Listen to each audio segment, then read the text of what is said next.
अस्सलाम वालेकुम, मैं हूं डॉक्टर सलमान फरीदी और प्रोग्राम आपकी सेहत के साथ आपकी खिदमत में हाजिर हूं। आप याद रखिए कि ये प्रोग्राम बराह रास्त नशर हो रहा है और आपकी स्क्रीन पे वाइब टेलीविज़न का जो टेलीफोन नंबर आ रहा है, इस पे आप फ़ोन करके मुझसे या मेरे मेहमान से अगर कोई सवाल करना चाहें तो ज़रूर कीजिए और हमारी पूरी कोशिश होगी कि आपके सवाल का जवाब दें। पिछले हफ्ते हमने एक बड़े अहम मौजू पे गुफ्तगू शुरू की थी और ये अहम मौजू था बुढ़ापे से वाबस्ता जो अमराज होते हैं और जो मसाइल होते हैं, और इसी शोबे के एक ख़ास माहिर को हमने बतौर अपने गेस्ट यहाँ बुलाया था।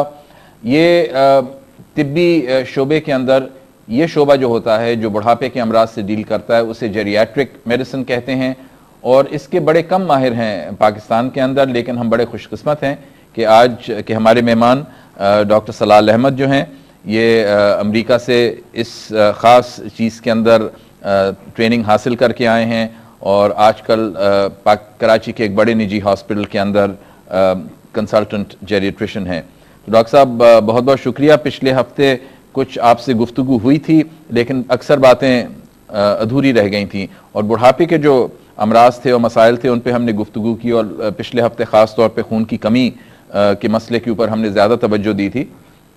तो डॉक्टर साहब अक्सर बातें तो हो गई थी जो बुढ़ापे से वाबस्ता मसाइल होते हैं, जो एक चीज़ जिस पे हम रोशनी नहीं डाल पाए थे वक्त की कमी की वजह से और आज मैं चाहूँगा कि गुफ्तगू की इब्तिदा वहीं से करें, वो ये है कि ये तो वो बीमारियां हैं बुढ़ापे की जिसके साथ बूढ़े लोग अस्पताल आते हैं।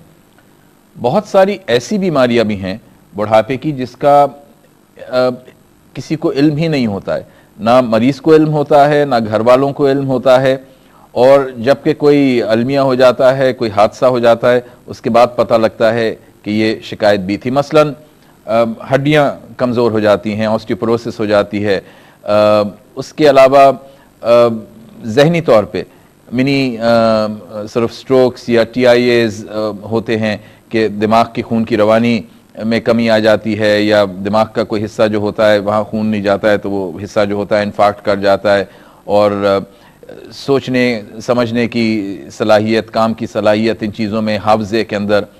तो इन मसाइल पे कुछ आप रोशनी डालेंगे कि वो अनडिटेक्टेड प्रॉब्लम्स या साइलेंट प्रॉब्लम्स जो बुढ़ापे में होते हैं और जिसका अक्सर ना मरीज़ को ना ख़ानदान वालों को इल्म होता है, वो कहते हैं भाई चले बूढ़ा हो रहा है, बुढ़ापे के साथ तो ये चीज़ें होती हैं और कुछ नहीं करते। अच्छा, बहुत शुक्रिया मुझे बुलाने का डॉक्टर सलमान।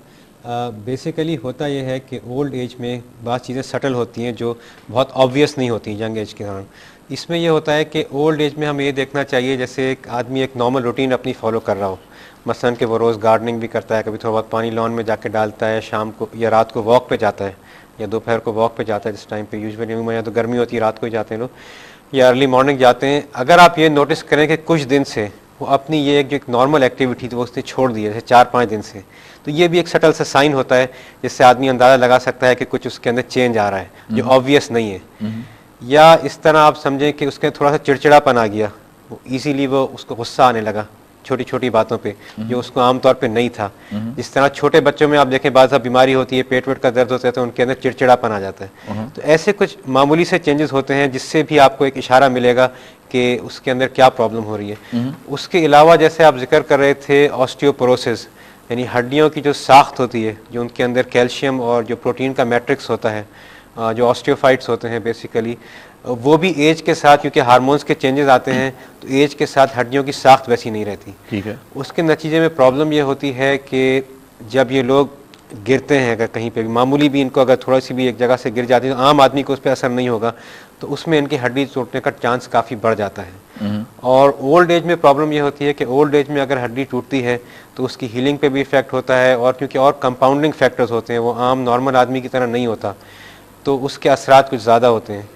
एक कंसेंसस ये कहता है कि जो 65 साल से अबव लोग हैं, 65 एंड अबव, उसमें से साल में एक मरतबा 25% लोग गिरते हैं। ज़रूरी नहीं उनकी हड्डी नहीं, गिरते ज़रूर हैं।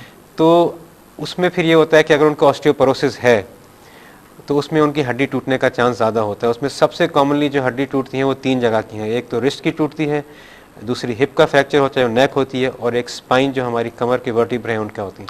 तो ये आपने मतलब बड़ी अच्छी चीज़ बताई कि अगर घर वाले ये नोटिस करते हैं कि आज किसी जो एक रोज़मर्रा के जो काम एक घर में एक ज़ईफ़ आदमी है वो कर रहा है, अगर उसने वो करने छोड़ दिए या उसकी रोज़मर्रा की ज़िंदगी के पैटर्न में कुछ अचानक कोई तब्दीली आ जाती है, फ़र्क आ जाता है, तो थोड़ा ज़रा तशवीश होनी चाहिए कि भाई ये क्यों हुआ है, और उसको एक नॉर्मल नहीं लेना चाहिए। यूजली कोई वजह होती है और हो सकता है कि कोई छोटा सा अलमिया या बीमारी कोई हो जिसका। और दूसरी चीज़ ये कि अगर मिजाज में फ़र्क आए कि चिड़चिड़ा हो गया जैसे आपने फरमाया, तो मतलब घर पे जब जैसे बूढ़े लोग होते हैं और चीज़ों में भी अब जैसे पट्टे कमज़ोर पड़ जाते हैं, मसल वीकनेस होती है और जिस्मानी कमज़ोरियाँ होती हैं, तो इनको मतलब फिट रहने के लिए क्या कुछ करना चाहिए? जैसे आपने चीज़ें बताई कि ये चीज़ें अगर हैं तो दो चीज़ें मुझे जवाब दें कि अगर इस किस्म की कोई तब्दीली नोटिस करता है तो क्या करे? वो मॉलिज के पास, जीपी के पास लेके जाए, हॉस्पिटल लेके जाए,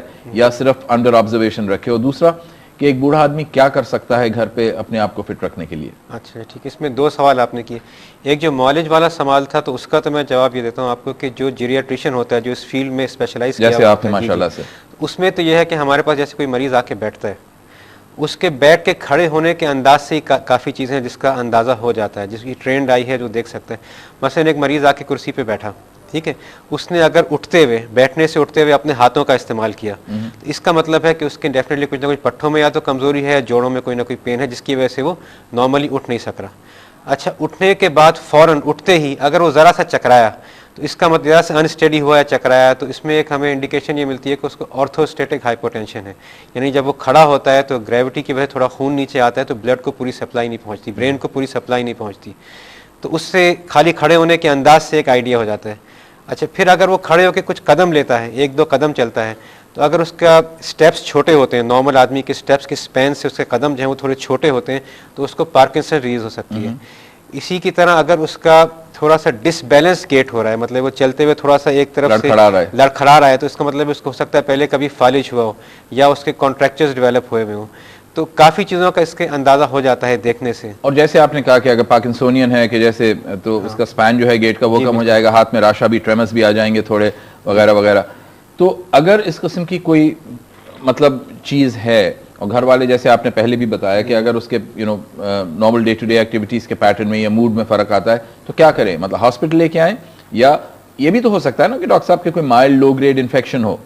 हाँ, ये भी हो सकता है, लेकिन खास तौर पे अगर रेस्पिरेटरी ट्रैक्ट इन्फेक्शन है और दिमाग तक ऑक्सीजन मुनासिब मिकदार में नहीं पहुंच रही है, तो थोड़ा कंफ्यूजन या थोड़ा मूड चेंज तो उससे भी आ जाएगा। जी, इसमें ये होता है कि अगर कोई चंद कदम चलते ही जैसे उसको थकन सी महसूस हो रही है, उसका सांस फूल रहा है, उसमें फिर ये होता है कार्डियोवास्कुलर सिस्टम, जो हार्ट की पंपिंग वगैरह है, उसका एक कंजेस्टिव कार्डियक फेलियर होता है, हार्ट की पंपिंग पे इफेक्ट पड़ सकता है, या उसको फेफड़ों की ऐसी बीमारी हो सकती है जिसको हम क्रॉनिक ऑब्स्ट्रक्टिव पल्मोनरी डिजीज़ कहते हैं, COPD, जिसमें फेफड़े जो है उतने मुलायम नहीं होते, थोड़े से सख्त हो जाते हैं जैसे वो नॉर्मल एज में होते हैं, तो उससे भी अंदाज़ा हो जाता है। तो इन सब चीज़ों आपको 1 मिनट रोकना पड़ेगा कि एक कॉलर हमारे लाइन पे, उनसे सवाल ले लेते हैं, उसके बाद गुफ्तगू जारी रखेंगे। हेलो। हाँ जी, वालेकुम डॉक्टर साहब। वालेकुम हुजूर, अपना नाम बताइए और कहाँ से रिंग कर रहे हैं? मेरा नाम अब्दुल अजीज है, कराची से बात कर रहा हूँ। जी अजीज साहब, फरमाइए आपका क्या सवाल है? बस सवाल ये है कि मेरी उम्र इस वक्त 68 ईयर्स है माशाल्लाह, और मैं जो है ना जब सुबह उठता हूँ तो उठते वक्त मेरे जो पाँव की क्रिया है ना वो बिल्कुल दुखती है। ठीक है। और जैसे ही मैं 5-10 मिनट चलता हूँ तो उसके बाद फिर वो नॉर्मल हो जाती है। ठीक है, डॉक्टर साहब से पूछते हैं आप। सारा दिन सही होता हूँ, नमाज पे जाता हूँ, उतरता हूँ, जाता हूँ तो सही होता हूँ, लेकिन उमूमन सुबह के टाइम पर जो है सारे पाँव की क्रिया दुखती है। ठीक है डॉक्टर साहब, ये अच्छा, इसमें एक खास चीज़ जैसे इन्होंने बताया, इनका जिक्र ये कर रहे हैं कि सुबह ये उठते हैं तो कान की, उनकी टांगों की जो उंगलियां हैं वो दुखती हैं। अब इसमें इनसे पूछना चाहिए था कि हाथों की भी साथ ये इन्वॉल्वमेंट होता है या नहीं? देखो होता तो बताते, मतलब तो प्रॉब्ली सिर्फ पाँव का है। अच्छा, इसमें बाज़ दफ़ा ये होता है कि रूमेटॉइड आर्थराइटिस होती है एक बीमारी, उसमें हम जिसे कहते हैं मॉर्निंग स्टिफनेस, यानी शुरू के जो आधे घंटे से 45 मिनट होता है उसमें अकड़ाव या हाथ के अंदर थोड़ा सा खिंचाव रहता है और हल्की सी सूजन भी होती है हाथ के जॉइंट्स में, और वो आहिस्ता आहिस्ता जैसे आदमी एक्टिव होता है वो कम हो जाती है, फिर डे जैसे गुजरता है वो काफ़ी बेहतर हो जाती है। ये अर्ली स्टेज में बता रहा हूँ मैं, इसकी और भी अलामात हो रही हैं। तो एक तो मुमकिन ये है कि इनको ये प्रॉब्लम हो, दूसरा अगर ये डायबिटिक पेशेंट है, मुझे उसका भी नहीं पता, तो उनको डायबिटीज़ पेशेंट्स को बाज़ दफ़ा डायबिटिक न्यूरोपैथी होती है। तो डायबिटिक न्यूरोपैथी में भी नर्व्स का इन्वॉल्वमेंट होता है, जो हमारे पैरों की नर्व्स वगैरह उसमें तो फिर वो सनसनाहट होगी ना? जी, सनसनाहट वगैरह होती है, बाद वक्त खिंचाव की भी वो कंप्लेन करते हैं न्यूरोपैथी में, तो वो भी हो सकता है। उसके अलावा एज के हिसाब से इनको अगर डिजेनरेटिव जॉइंट डिजीज़ हो या जिसे हम ऑस्टियोआर्थराइटिस कहते हैं तो उसका भी इन्वॉल्वमेंट हो सकता है। फिर इनसे ये भी कुछ सवाल किए जा सकते थे कि इनका शोबा क्या है, क्या काम करते हैं। बाद दफ़ा उसमें टांगों का इस्तेमाल इतना होता है या कोई ड्राइवर होता है इस तरह काम कर रहा हो तो उसकी वजह से भी इन्वॉल्वमेंट होता है उसका। तो ये तो कॉमन चीज़ें हैं।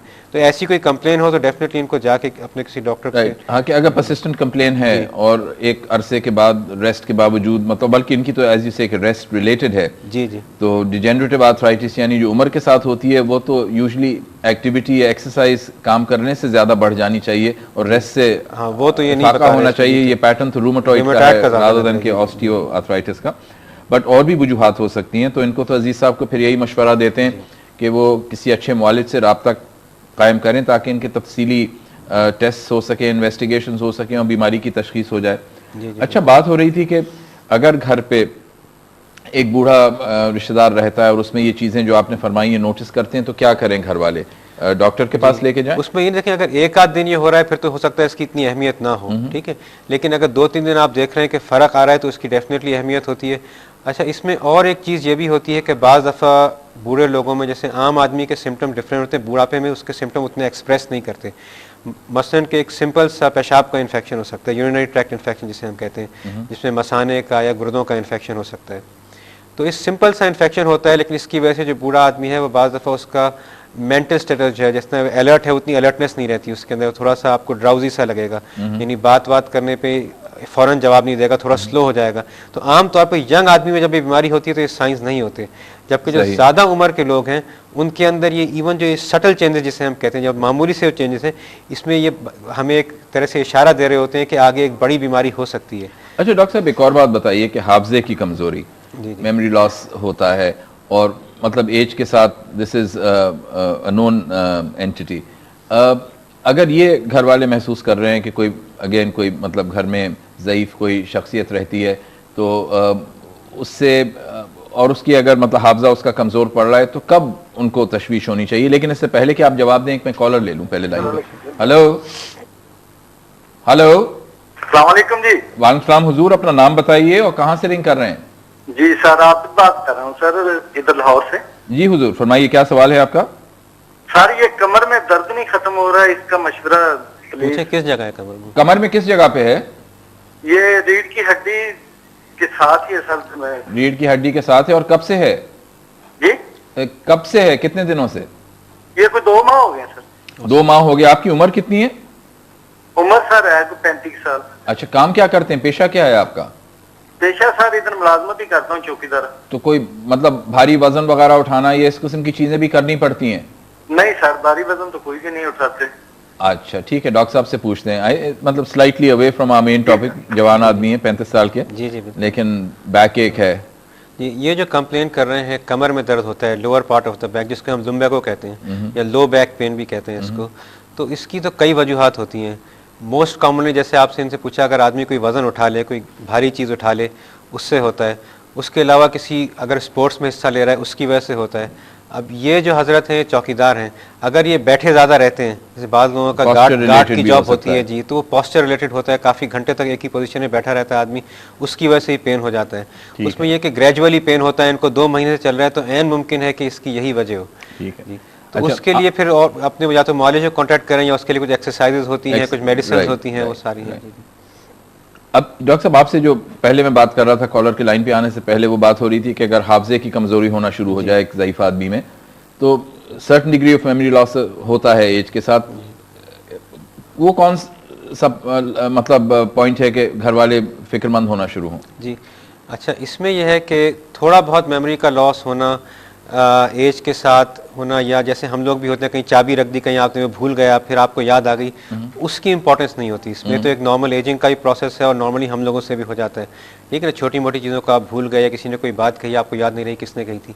लेकिन अगर ये चीज़ परसिस्टेंटली होती रहे, ठीक है, और फिर बाज़ दफ़ा इस तरह हो कि वो एक फेमिलियर एनवायरनमेंट है, जैसे वो एक ऐसी जगह पे बैठा हुआ है, मसलन ये कि उनके भाई के कमरे में बैठा हुआ है घर में, ठीक है ना, अगर जॉइंट फैमिली उसके कमरे में था, और अचानक उसको ऐसा लगता है कि किसी नई जगह पे बैठा हुआ है,